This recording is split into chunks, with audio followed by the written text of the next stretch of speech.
Hey there, gang. Patrick King here, and I want to thank you for tuning in for episode number 7 of my new audio broadcast, Talking About Horses. In these broadcasts, I try to bring you some of the best riders, horsemen, trainers, advocates, and thought leaders in the horse industry for tips, insights, and stories. You can listen at home, at work, in the car, or in the saddle, either through Facebook, YouTube, or by downloading the podcast from the iTunes Store. Today, I'm pleased to bring to the broadcast Miss Tinia Creamer, founder of Heart of Phoenix Equine Rescue, based in Shoals, West Virginia. Tinia, thanks so much for joining. Thanks for having me, Patrick. Okay, so let's jump right into it. So, Heart of Phoenix, who is Heart of Phoenix? How did you get your start? Tell me a little bit about that. Well, I travel around all over this coast, and people will see me, and they're like, "You're Heart of Phoenix," and I'm flattered by that, but actually Heart of Phoenix is about 80 different people that volunteer or serve on the board or train for us or work with us in some capacity throughout Appalachia. And so the history of Heart of Phoenix comes through a mare that I picked up in Lincoln County, West Virginia. It was an extreme cruelty case. I did this on my own. The mare ultimately had to be euthanized, and at the end of her story, I had not named this horse because I felt like she was not going to make it.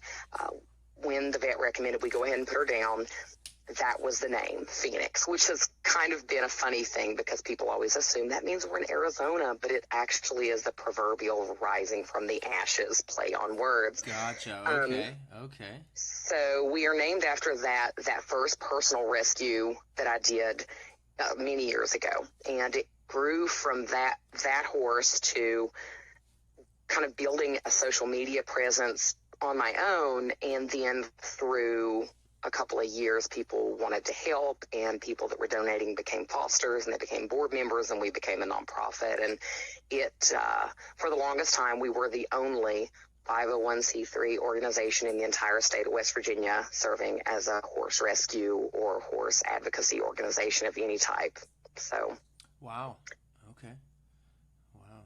So it started just as your efforts kind of doing your Good Samaritan deal, and now you said over 80?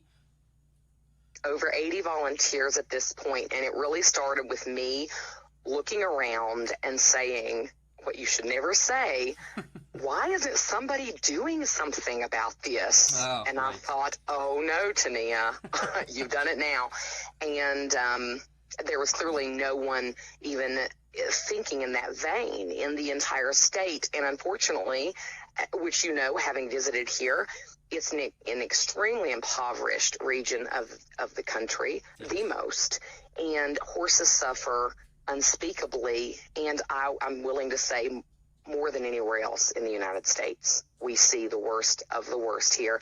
And to think that for so many years there was no one is extremely sad to me. But as soon as we started working, it was really clear that there were people that just needed some type of leadership, and that's what the organization has given people, and they really did want to see something, and they just didn't know how to help. And so we've seen leaps and bounds of improvement in various ways over the years since we were established.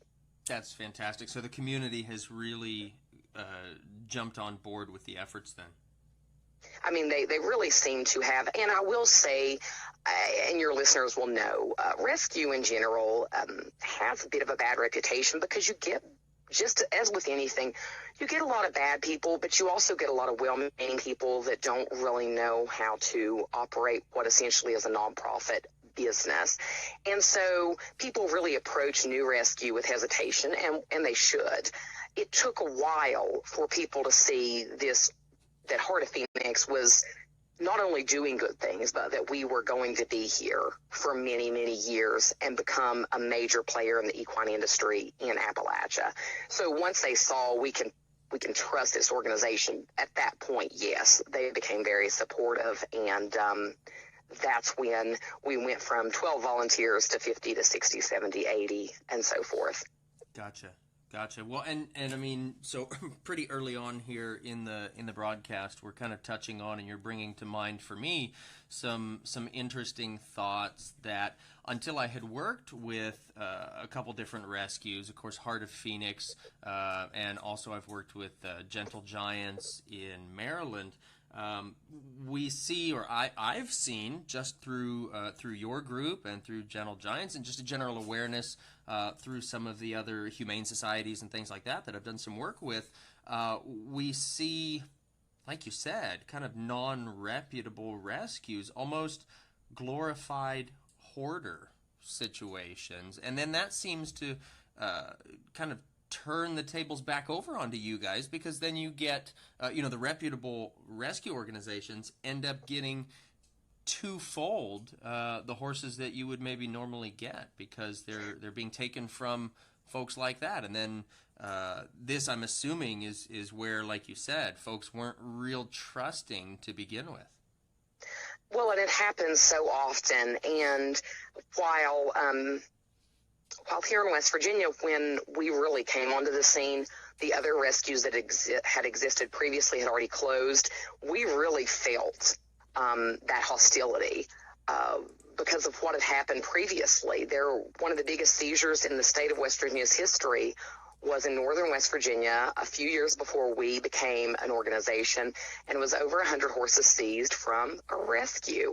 So we really had to fight a pretty steep battle, and nationally, it happens all of the time, and it is essentially just hoarding, and people, sometimes they mean well, sometimes they really are looking just to scam people out of money. I mean, it really varies, but intentions often start as very good intentions, and it just comes back to, you can look around all of the equine industry, and what you see is there are a lot of problems, and rescue is no different. And you kind of get swept under the rug as part of a problem until you've really proven yourself. In any industry, breeds, shows, there are complaints. There's a list of here are common issues. And in rescue, in the horse industry, it's the same way. These are the things you've got to stay away from. You really have to try really hard to show the public, I know this is what you've seen and this is maybe what you're thinking, but that's not what's happening here. And we at this point, I would say, have an impeccable reputation, but it's been a hard-fought battle. Sure. As I would imagine it is. It's quite the climb. So how does an organization like yours prove itself? And, for anybody who's out there looking to support a rescue organization, how do they know what's reputable and what's not? Well, one of the biggest things, I think, is follow-up on horses that come in. What I notice that happens in some organizations that maybe aren't ran the way that I feel they should be is a horse comes in, where does it go? Do you ever see a follow-up on that horse? Do you see the improvement in that horse? Because most donors are following the social media or the websites of the organization. So it's very easy to just say, hey, I remember in February you took in this horse. Hey, how are they doing now? I'd love to see a photo. Little things that sound small, but if you start asking those questions, unfortunately what you'll find is there's not always a lot of follow-up. Knowing that when you donate, that you're seeing evidence of your money at work. How many horses are coming in? Is it clear they're getting vet care? Is the rescue real transparent about who their vets are, who their farriers are? Do they seem to be flipping horses for a profit, or do you know that horse has been with them long enough to have been vetted and trained? And are the fees sensible where you don't believe that they're actually trying to get a horse in quickly and put it right back out the door? Looking at the adoptive process, is there an application? Is there any indication that there's a contract that's intended to really care for that horse in the long term to keep that horse safe? A lot of public events where you can meet these people. And while we don't operate a public facility because we work with law enforcement, we do have public events to where you can come out certain days and so forth. So you really need to have a lot of transparency there and feel comfortable asking that organization questions about the horses and feeling like you're going to get an answer and know where that horse that maybe you saw in the spring is come winter. And with Heart of Phoenix, we've really worked hard to make sure if you ask us where a horse came in 7 years ago, there's no question we know where, and we can produce current photos or let you know, hey, the horse passed on, something very clear. So just really being dedicated to the horse and letting the donors know you gave money to the organization, you care about these animals, here they are today. I think that alone will get you leaps and bounds toward making sure you're talking to or working with or supporting a reputable organization. Mm-hmm. Gotcha. So the transparency is a big thing, and you touched on it. You said it. Thank goodness for social media now, because it makes that stuff so much easier to track, so long as folks are keeping up kind of with the social media stuff. Because I know even through our own page, it's so much easier to keep in touch with other clients, past clients, people who rode with me 10 years ago or something like that. It's so easy for them to check in, to touch base. And I'm sure it's the same with your rescue horses as well. Well, yeah, it absolutely is. And, there are people that remember donating to an intake 3 years ago, and they do follow up and say, how are they? And, we're always so glad to be able to tell them.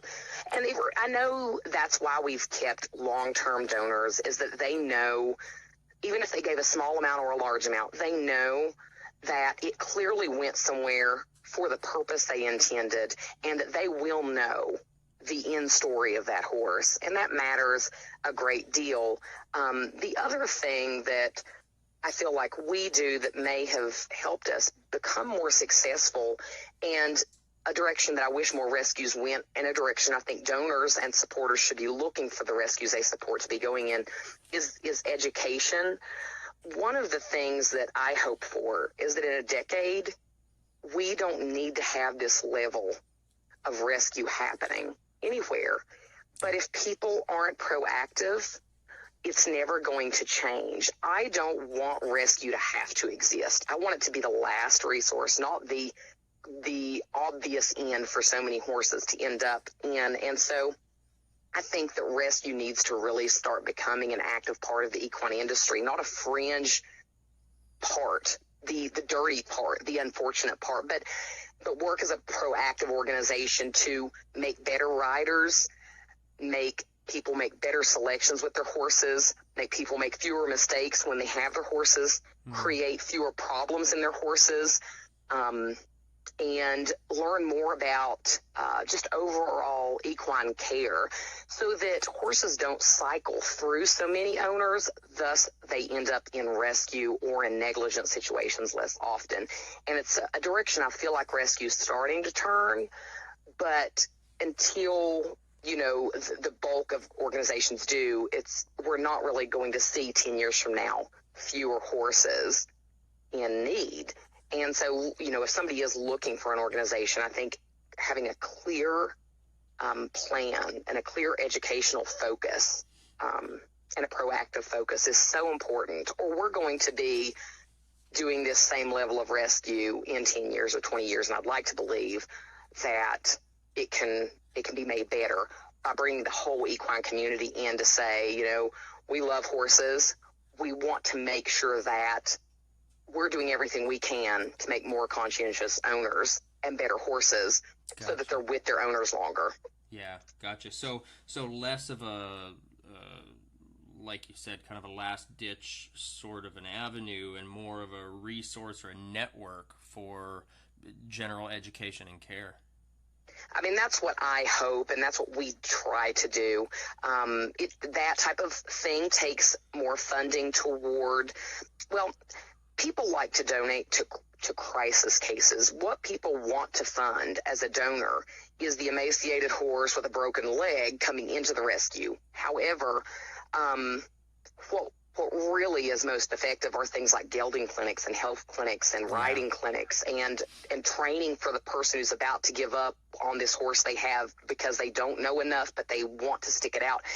It's harder to get funding for those things, and so an organization has to be larger before they really can direct funding in that way. Because if you put out a request for funding, hey, I need donations for this riding clinic so we can make the people in our community better able to keep the horses they have, or better able to adopt the average horse that is out there, people think, well, that doesn't seem like an emergency need.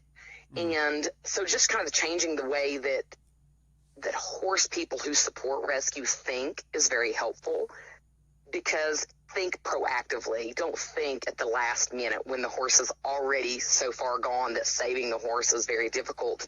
You know, think when people are donating about what are we doing to make tomorrow better for horses and the equine community in general.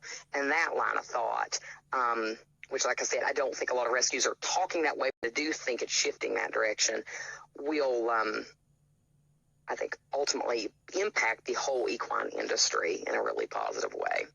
Well, it makes perfect sense. I mean, you're taking care of the problem before it becomes a problem. I mean, and that's what we hope to do, because what happens when you work in this area, something I know I've talked to you about before, but, you know, in West Virginia as well as Kentucky, there are thousands of abandoned horses all over reclaimed mines or active mine sites, thousands just in one county, Mingo County. So we can look at that, and if we aren't going to be proactive, that's never going to change. We can't go in there and move 2,000 horses in one area that are really, the horses live under extreme circumstances. The winters are harsh. There's no grass that grows. They breed without discrimination. It's a really hard thing to ever see in person. And I guess running into things like that really are kind of hopeless made me at some point say we really have to change the way we're thinking about helping horses and being advocates for horses. This I can't go in and do a thing about, but we can change this area, and in 10 years there will be fewer if we are really working with the equine community and not staying on the outside of it, not really being so difficult, not being so, I suppose, for lack of a better word, maybe judgmental about every aspect that we don't agree with, maybe as an advocate, where we are not making our money in the equine industry, but we're volunteering, but try to make rescues, not just rescues, but, you know, just part of the equine community as a resource. And I really think that that will set those, what seem like impossible situations that we face in Appalachia, something that over time are addressable where they're not right now. And so that just changed the way I thought about it. I began thinking we'll be there when no one else was. And that's not really an answer in the long term. Right. Because then there's no adjustment before that to make it unnecessary to be there when no one else is. Yeah, I know exactly. And, so there's an initiative that's kind of being funded right now by a large kind of power player in animal advocacy, and the idea is the Right Horse Initiative. And they were talking about this, but over the past probably 18 months or so, I've done numerous blogs on that same issue, and it's hopefully will catch on. There's a lot of non-rescue players involved. The American Horse Council is one of the partners, but to just push this education out there. And I think what we are experiencing, which I imagine you would agree, is we're at a good rider deficit in America. Most horses are not ever going to be bomb-proof beginner horses. And unfortunately, a lot of people that have an interest in horses, that's what they're looking for, and that's where they want to stay. Right. And that will never work to solve the unwanted horse issue that we face, because the average horse is never going to be for them, and the average rider will never work for the average horse. And so I don't know why it's taken so long for that really to be the conversation, but I'm glad it's happened now. And because I am contacted so often by people that are well-meaning, and I know what they're wanting, and I know that financially these people could care for a horse and probably would be dedicated, until we're in that vein of thought of, that's a great idea. Let's start working with the trainer. Let's start getting lessons. Let the rescue help facilitate that and get you where you need to be, so the average horse that's adoptable or for sale or in need of a home can work for you. so that it's a successful relationship and you still have horses 20 years from now, and then your kids want to have horses and they're capable riders. It's just this, this process of connecting all those dots and making better horse people. Right. Well, and I think whenever we get that accomplished, you'll have so many more, I would say so many more riders that will actually stay in the industry, because there's so many that we see, or that I see through clinics and stories of folks just as I travel down the road, that they get so frustrated, they get so scared, worried, just because they're not yet capable riders. So then they end up just getting out of it, or the horses just sit in the backyard for, who knows how long, and who knows where they end up. Well, and there's a trainer that I know named Aubrey Adkins, and her and I had a conversation where I wrote a blog that ended up shared pretty widely, and it was making a beginner safe horse dangerous. And that was very telling when she talked about being able to impart to a person who comes and takes lessons on a horse that under her supervision and with her guidance is safe for anyone. And they decide when they believe they should buy a horse and take that horse home, and how often those horses come back to her no longer safe. Yes. Because, and so even when we are creating safe horses, which, preaching to the choir here, I'm sure, but the horse that has once been safe can be turned into what essentially is a killer in the hands of a person that's unskilled and decided that getting to beginner status was enough, and then they needed to take that horse home. And it happens so often, and sometimes I'm amazed at how well the horses somehow muddle through. Yeah. But I have seen some really bad things happen to really good horses in years past and in recent times, where I knew the horse, and I knew the horse was a safe horse, and what 6 months in the hands of a well-meaning, ignorant person or beginner person did to that horse. And then somehow the horse comes maybe to the rescue or to somebody to try to be fixed again. And so, and as you say, it doesn't create a culture of wanting to spend decades in the horse industry. They get upset, they get scared, they quit, and the horse gets into a pipeline that goes who knows where, but it's often nowhere good. And it may have started out as a really great horse. And, we just really want to see something happen where all of the equine industry starts thinking about that, including rescues, and really working toward, because what's going to happen as time goes and the number of people owning horses is shrinking, it doesn't bode well for the equine industry in any way. So just convincing people, whether they're training or doing clinics or they're showing or they're boarding, whatever, giving lessons, whatever they're doing, to really have that proactive mindset and start thinking about, are we putting better riders out there? Are we putting riders out there that can actually offer a home to the average horse? And even not in rescue, that's very relevant to the overall equine industry in the next 10 years or so.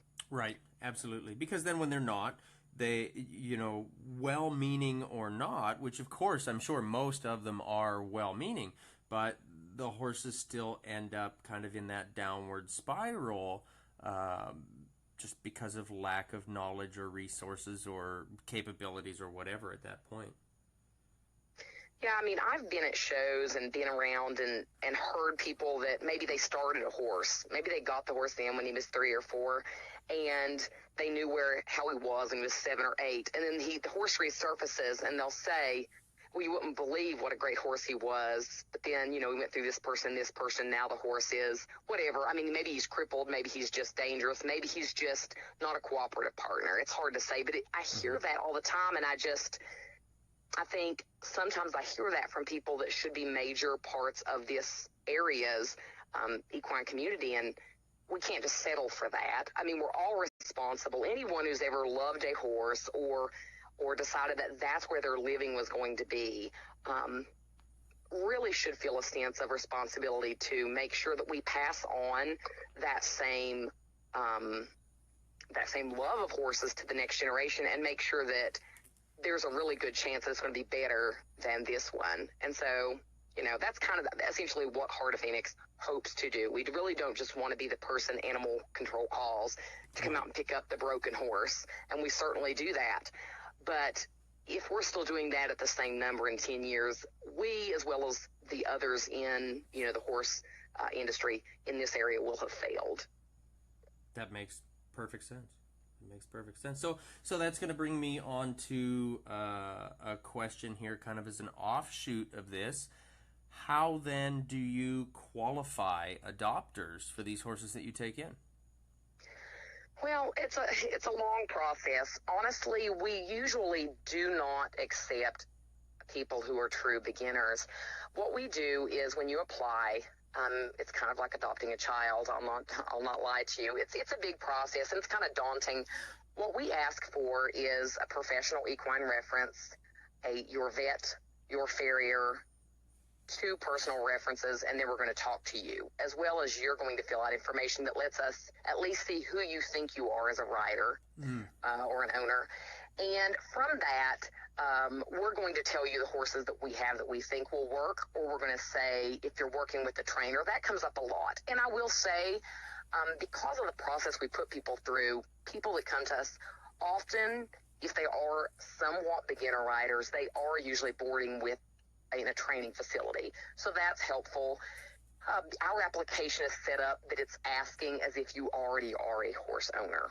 If you don't have any of that information, we're typically not going to be able to work with you unless you are in a facility and have been taking lessons and you're going to be boarding and you have a mentor. If you don't have a mentor, we will not adopt to a new horse owner for the most part. I mean, if you're talking about a miniature horse that's going to be a pet, perhaps. If you have a really good, small animal reputation, vet reputation, where there's no question we're going to care for the animal, but there's not a concern of you being hurt, and so forth. So we kind of make it so structured that you're already thinking in that way. Maybe you came to the page and you're going to apply and you were a beginner, but by the time you look at that application, if you are someone who's not learning, you're probably going to decide we're not the organization for you. However, we try to make it to where those people will still reach out to us and talk to us so we can say, hey, how about taking some lessons? Do you want to volunteer and see what you can learn? We don't want to kind of crush that spark of interest. You really want to facilitate them becoming future owners. Sure. But not set them up for failure right off. So egos get in the way, and people do get upset and offended that you insinuate that because they rode on a trail ride when they were 7 once that they're not an expert. And they get very angry with us, but I'm pretty diplomatic, and I do try, but there are just some people that will not be reasoned with, and I have to let those ships sail. Right. But we try our very best to redirect people that aren't quite ready. Right. And we try our very best to give them a good match if they are ready. And because we retain ownership of our horses at Heart of Phoenix, so it's essentially a lifetime, or as long as it can be, lease. We don't want the horse to come back. It's hard on the horse, and it's hard for us to make the space, and so we want it to be a good match. So we just try to, and we are always changing the process. For me to tell you the process we have now is what we had 3 years ago. No, it's been a learning process for us as well, and just trying to make sure that the most adoptions that can work in the long term, the better, and doing whatever we could to make that happen. So. Well, and I like the way you talk about, folks having some sort of structure in their education, some sort of mentors, that sort of thing. And then if they're not currently qualified, you kind of give them the invitation to come out and work with you and to work with the rescues as a volunteer. So that kind of puts you in the mentor category for them. That could then, I would assume, potentially put them up to a place of being an eligible adopter. Yeah? And well, yes, and we've had that happen multiple times, and it's so far to date, that has always actually ended up being some of our best placements. And there are certain people that have volunteered and been great volunteers and that have decided that owning a horse is not something they can do or feel comfortable with, but they love them and like to just come out and be involved. And so it lets people know, they don't jump in too quickly, and they really figure out what capacity they need horses in their life. And sometimes it's more than volunteering offers, and sometimes it's just volunteering, and that's enough.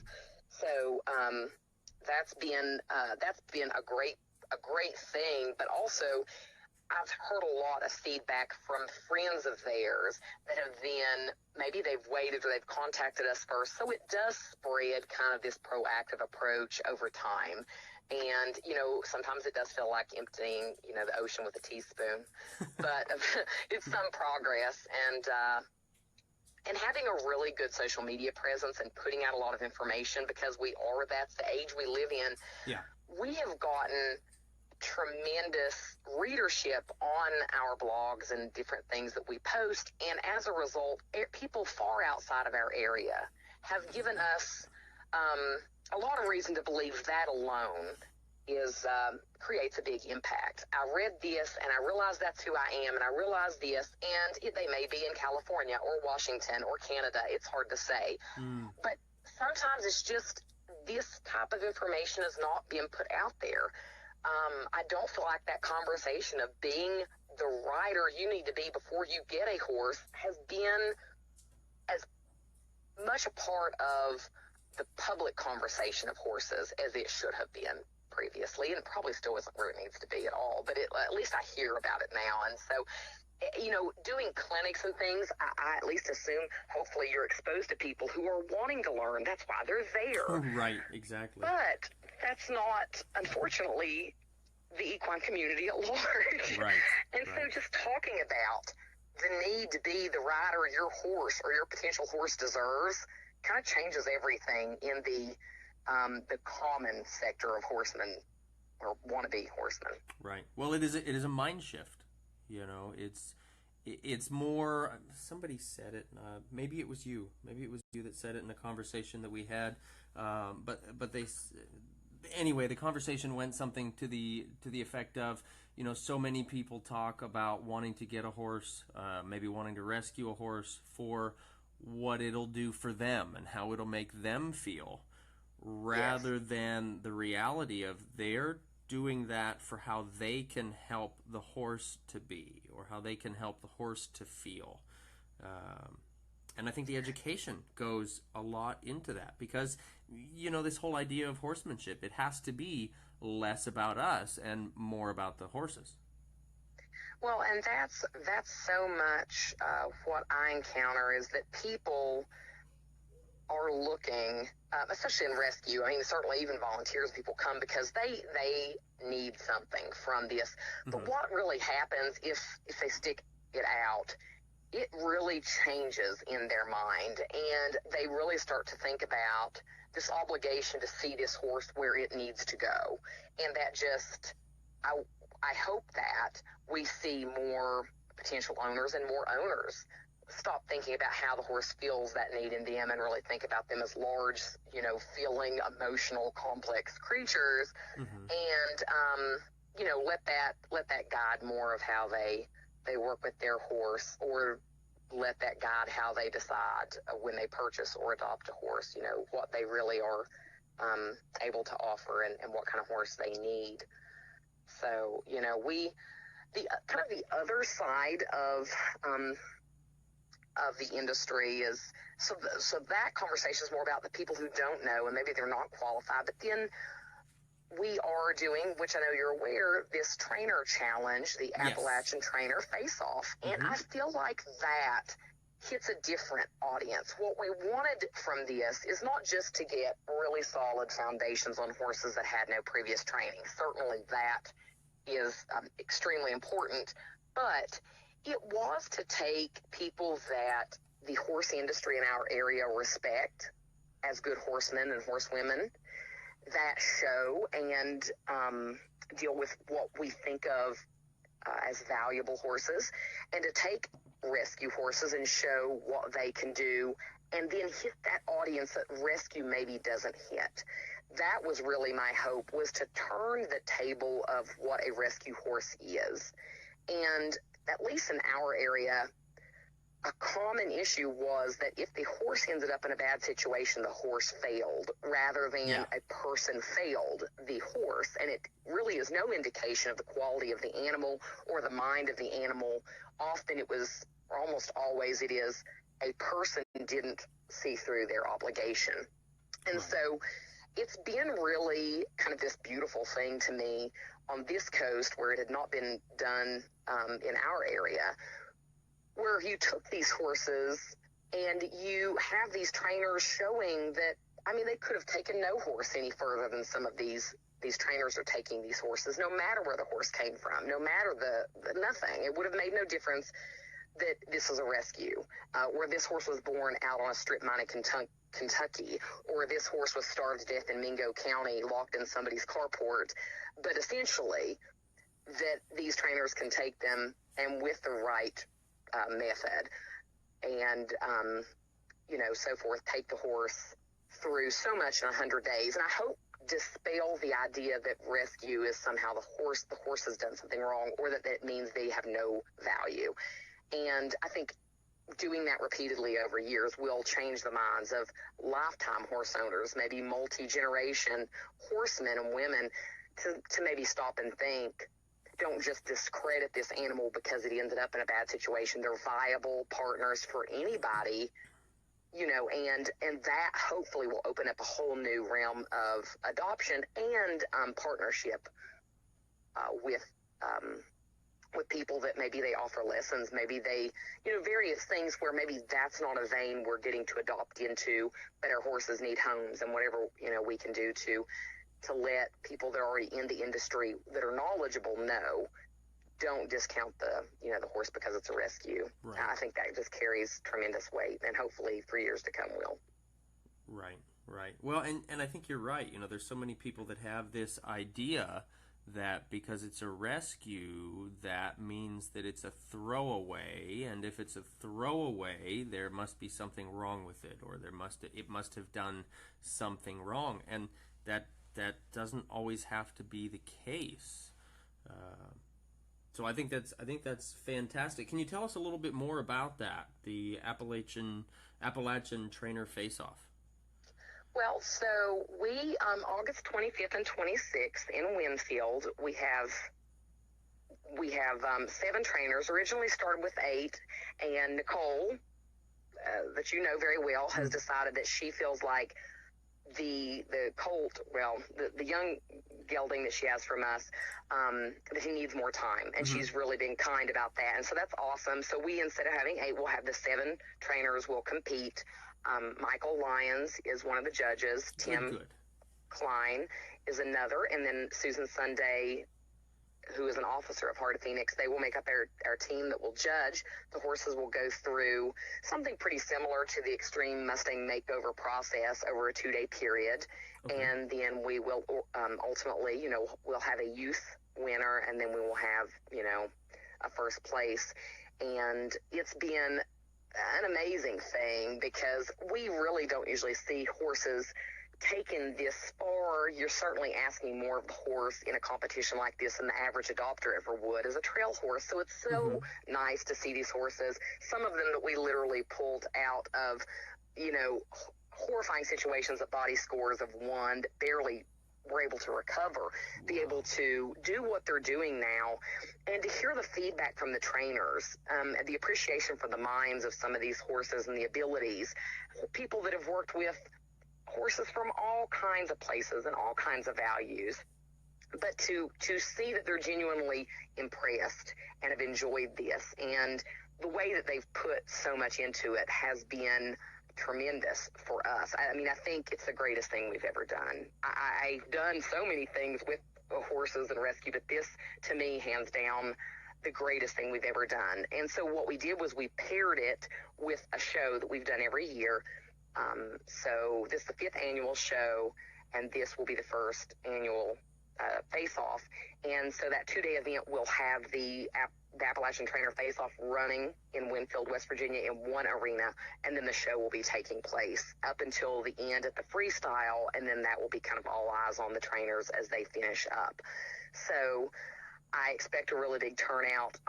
If people are listening and they're in an area where driving distance between Huntington, West Virginia and Charleston, West Virginia is possible, it's a beautiful, really nice facility.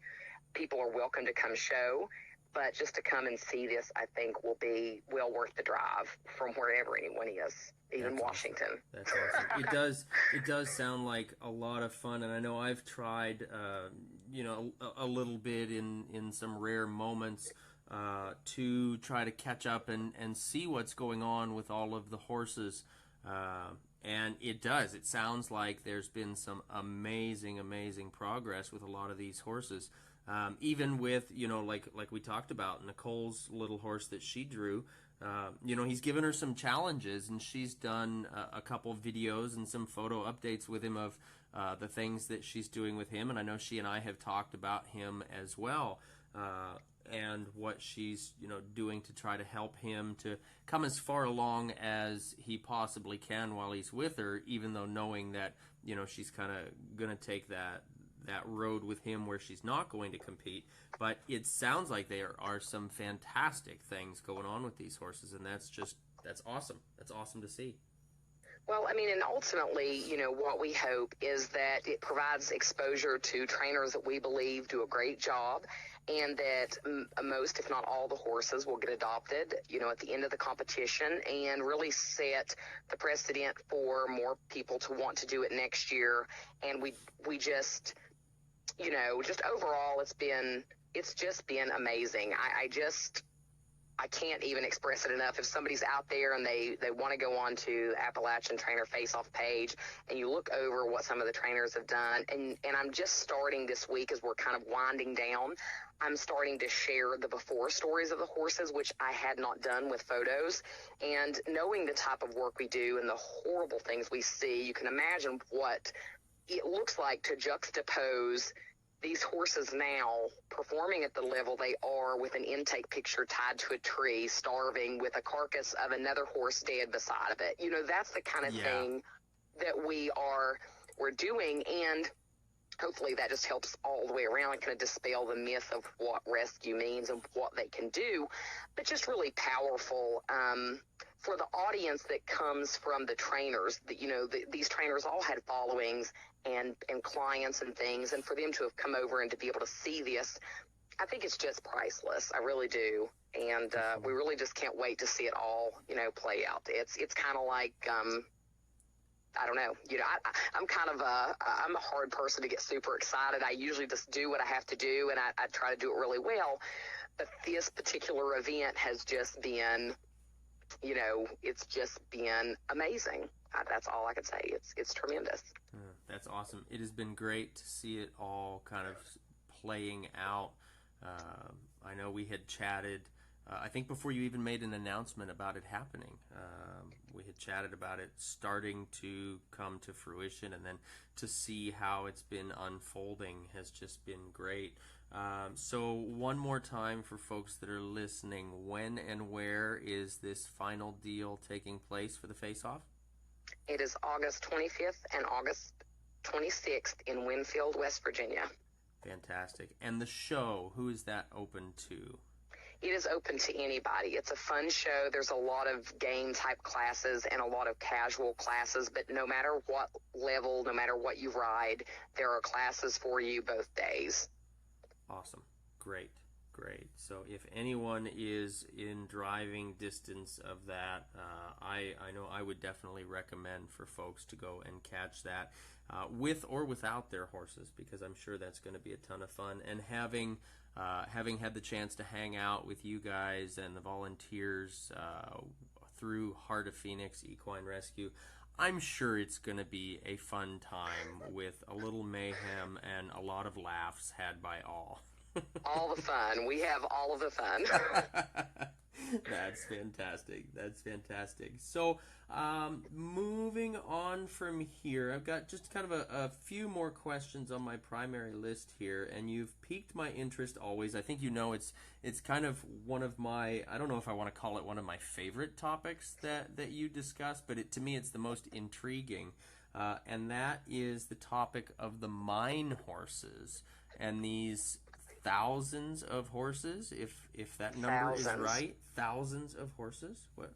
Tell us more about that yes, stuff. Indeed. It's mind-blowing. I'll tell you, so southern West Virginia, if you ever visit, especially the very rural parts, it's very mountainous, it's very isolated, it's hard to traverse, it's hard to get vehicles in and out of certain parts, and it's got a really interesting sense of community where outsiders really just, they don't know what's going on, and you're kind of rejected when you go there. And that sounds like a stereotype, except I'm from that area, so I can speak very much to it being the case. And so it was something that I learned about probably 2011. And at first, I had no idea the scope of the situation. Even though I had been to the counties that deal with this, you have to travel, an hour, 2 hours out on four-wheeler to get to these old mine sites. And I started hearing reports and getting pictures, and I was just seeing gruesome things. And so I just had to see and find out for myself. Well, what happened was when I started talking about it on social media, local people rejected it as true. People just did not believe it. It had never been talked about in the United States. Now it's common information. The Humane Society of the United States is aware. The ASPCA has tried to work to do things in Kentucky to change legislation to where the horses can be helped. So now it's a nationally known issue. But let me tell you, back in 2011, it wasn't. And I would get death threats over it because they didn't want people to know, because a lot of times what it was happening is horse traders were managing the herds to some degree, even though they didn't really own them.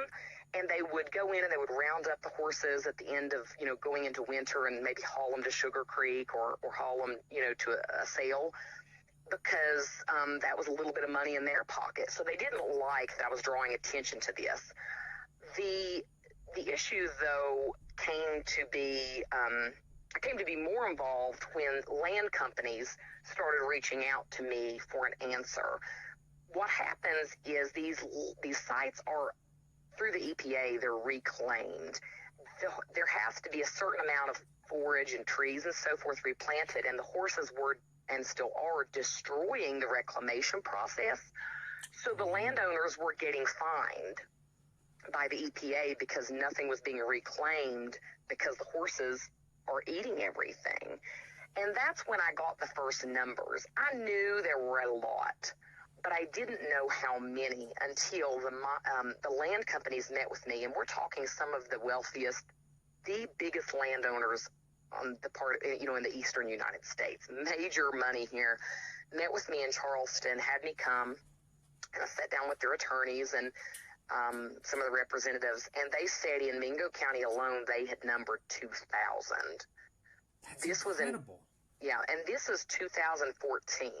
So then they said, well, I told them my pitch, my answer, which was a long-term, expensive process. It was a complicated process. It wasn't, okay, we're going to go pick up 2,000 horses, because clearly we couldn't.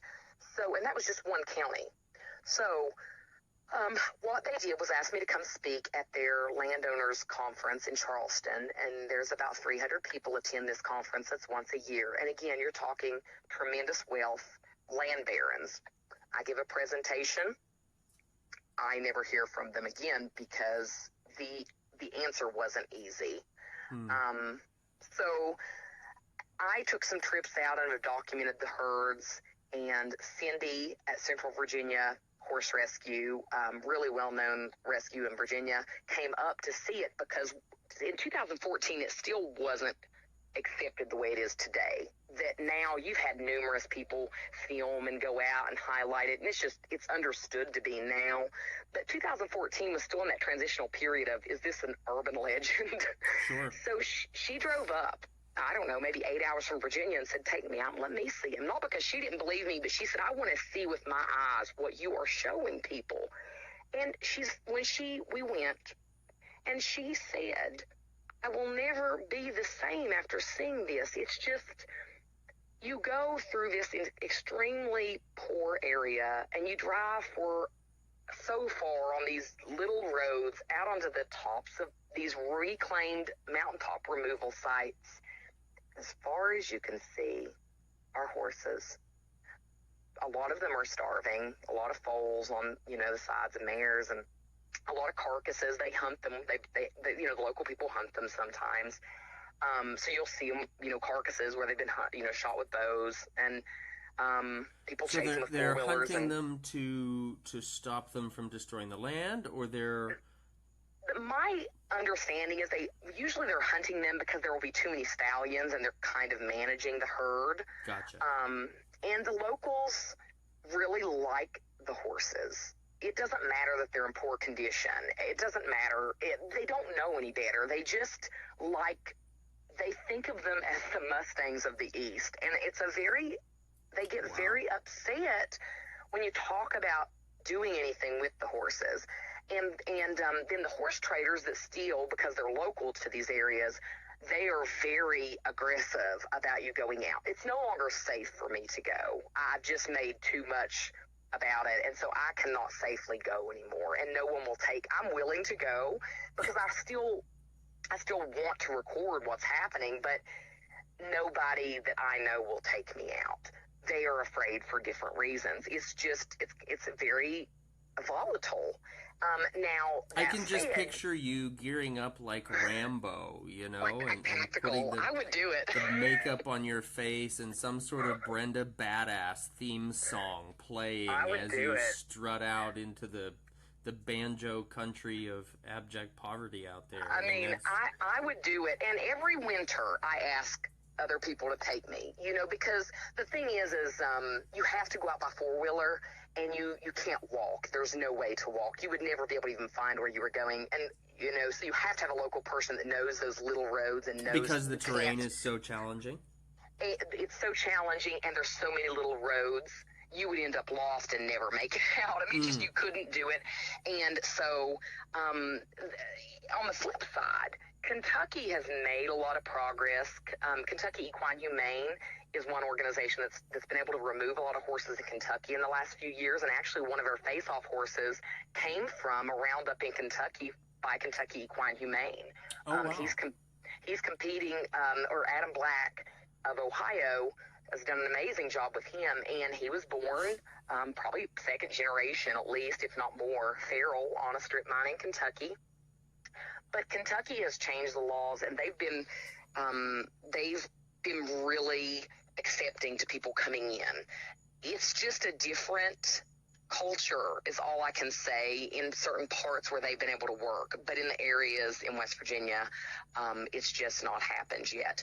But we are talking about thousands and thousands of horses. And there have been a few times we've been able to remove them because they get out into the road. You can imagine in an area that's rural and it's mountainous, what happens when a vehicle hits a horse.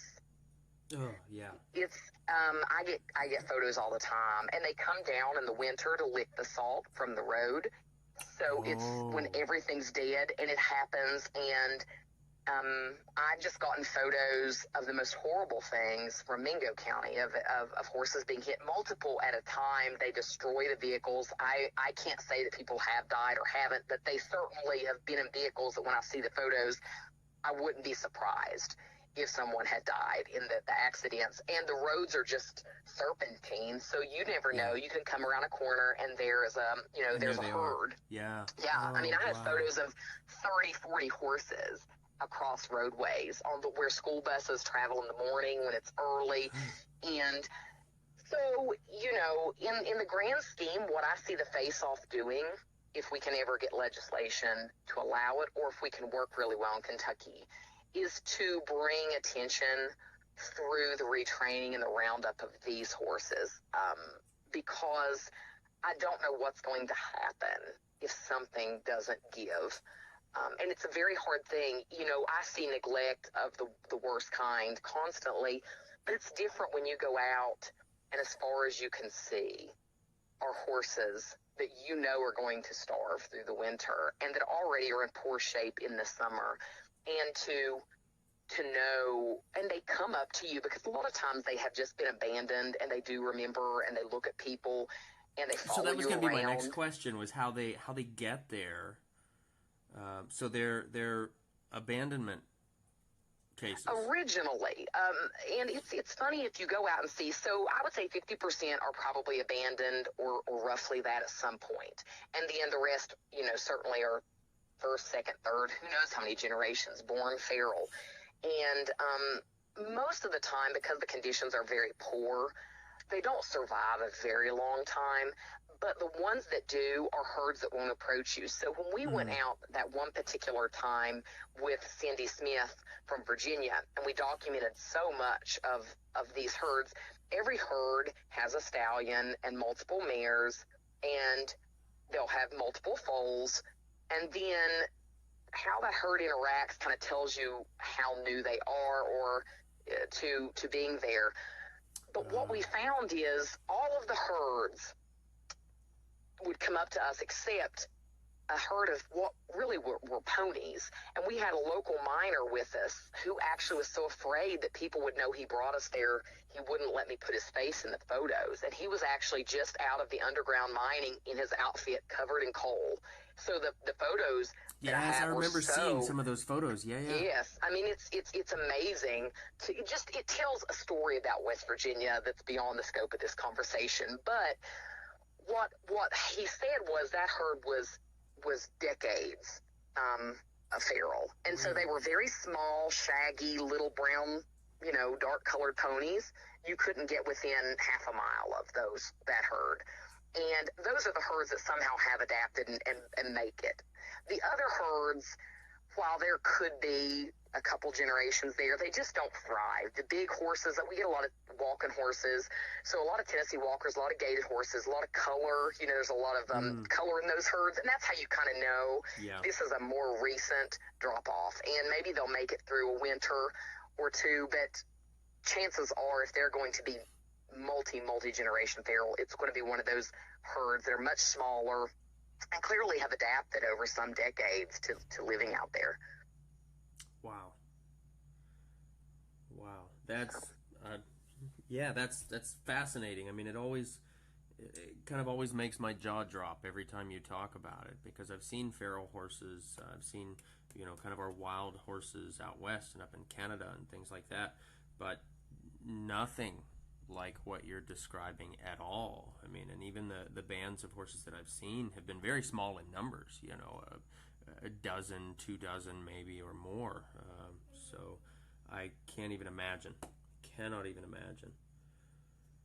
Well, Patrick, next time you're up, we can tactical warfare it out and go out and we'll see them. There we go. We'll both put on our Rambo outfits and yes. We'll be like tactical princesses. It'll be great.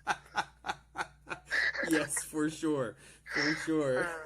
Speaking of conversations or topics beyond the scope of this conversation. Oh Lord. Oh goodness! Wow. So on a happier note, because that's always kind of a sombering topic there. Can you tell us, through Heart of Phoenix, what was maybe your biggest, your most dramatic success story, or maybe there was a couple? Well, there have been a lot, but the one that I always come back to is simple. It's simply chosen because of the sheer number of people that know this story. So therefore, it must, because I know them all personally. Sometimes they're all kind of very dramatic to me. But back in 2012, funny story. This has some humor in it. My mother was dating the Fabio, and we had a derecho. I'm sitting there talking to Fabio in Huntington, West Virginia. The electric goes out. A tree falls on my truck. It's a really bad time to go on a horse rescue. And this was July. It was July 3rd, I believe. I have to interrupt for a second here, because I'm bursting inside with just terrible sense of humor. So my friend Warwick Schiller has this line where he makes this comment: "Beware of flying ducks." Right. And so knowing now this relationship or this connection to Fabio, you know exactly what I'm laughing about inside, trying hard to contain it. So your mother was dating Fabio. Was this pre or post flying ducks? It was post the pigeon episode or whatever it was. Yeah, it was post. And I will not say maybe those jokes came up throughout the time that he was there. And, you know. Maybe they did, or maybe they didn't. I'm sure. I can't say, but... So here's Fabio. The electric's gone out. He's asking us if he can get us anything. I get a call from animal control about a case. It ends up rolling into the next day. It's July 4th, and they have a horse that they have seized that's down at the shelter. And no one's working. It's July 4th. I go out there, and I climb the 15-foot chain link fence in Huntington. The horse is down. She cannot get up. She's beyond a body score of 1. She's maybe a 0.5. And I'm just sure that there's no